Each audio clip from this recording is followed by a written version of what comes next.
गोदाम की दीवार टूट रही है, बरसात से पहले उसको मरम्मत करवाओ। मालिकन, मैंने मिस्त्री को बोल दिया है और ईंटों का ऑर्डर भी कर दिया है। हाँ ठीक। तू ऊपर क्या कर रही थी इस वक्त? सलाम मालकिन, छोटी मालकिन को जगाने गई थी। सो रही है वो अभी तक? जी मालकिन, चंद दिनों से वो देर से ही उठती हैं, मालूम नहीं क्यों। ये क्या हो रहा है रहीम गुल? मालिकन, मैं क्या कह सकता हूँ, लेकिन ये पूरी बात किया करो रहीम गुल, ये लेकिन वेकिन पे बात मत छोड़ा करो। वो एक दिन मैं छोटी मालिकन को दूध देने के लिए उनके कमरे में गया था तो वो कुछ परेशान थी। मैंने पूछा तो बोला कि हवेली की खिड़की में कोई नजर आया था। क्या बकवास कर रहे हो? हवेली में किसकी जरूरत है आने की? किसको देखा है? मालिकन, हवेली थोड़ी पुरानी है, हो सकता है कोई साया वगैरह हो। और शट अप। साया? किस किस्म की बातें कर रहे हो? मैं नहीं यकीन करती इन बातों पर। लेकिन एक बात आपसे कहूं, अगर आप नाराज ना हो जाएं तो। बोलो। लेकिन वो छोटी मालिकन को बाहर निकलने की आजादी। रहीम गुल, होश में रहो। लेकिन असल में मुस्तकिल कमरे में रहने से भी दिमाग में वसवसे पैदा हो जाते हैं। तुम्हें अच्छी तरह से पता है रहीम गुल कि मैं ये सब कुछ नहीं कर सकती हूं। मैंने अपना बेटा खोया है, मैं अपनी पोती नहीं खो सकती। उसकी मां और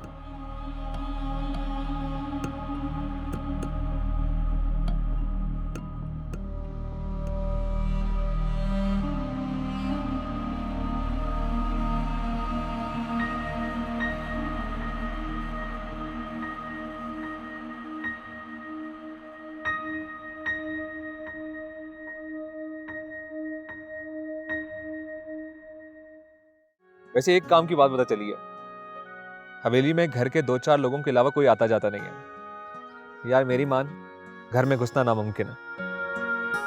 घर में तो घुसेंगे, लेकिन पुराने जमाने के चोरों की तरह। मतलब हम चोर हैं?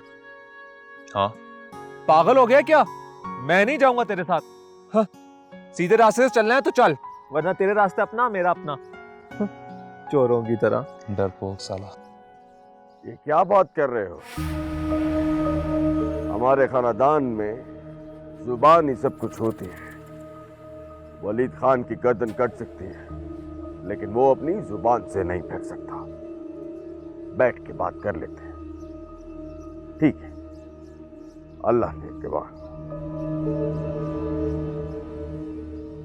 शुक्र है आप तशरीफ ले आई हैं। बेगम साहिबा, 30 साल हो गए हमारी शादी को। आधे से ज्यादा वक्त तुमने अपने बनाव संघार में गुजार दिया। कुछ अपने मजाजी खुदा का भी ख्याल कर। 30 साल गुजरने वाले हैं, आप बूढ़े होने लगे हैं, आपके बाल तक सफेद होना शुरू हो गए।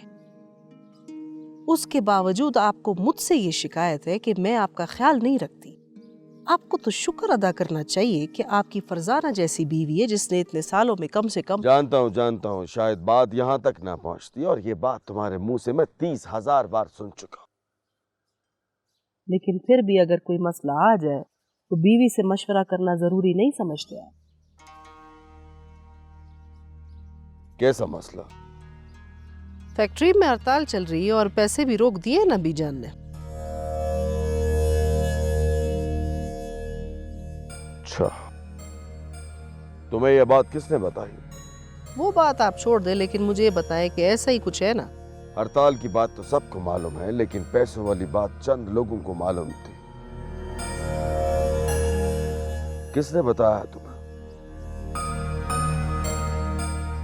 बस ये समझ लें कि मैंने एक जिन काबू किया हुआ है जिससे मुझे सारी बात पता चल जाती है। हाँ, ये काम तो तुम बहुत अच्छे से कर सकती हो, जिन वाला। क्योंकि तुमने वलीद खान जैसे इंसान को भी तो काबू में रखा है ना। लेकिन फिर भी आपसे एक बुढ़िया वो बीजान काबू में नहीं आ रही है।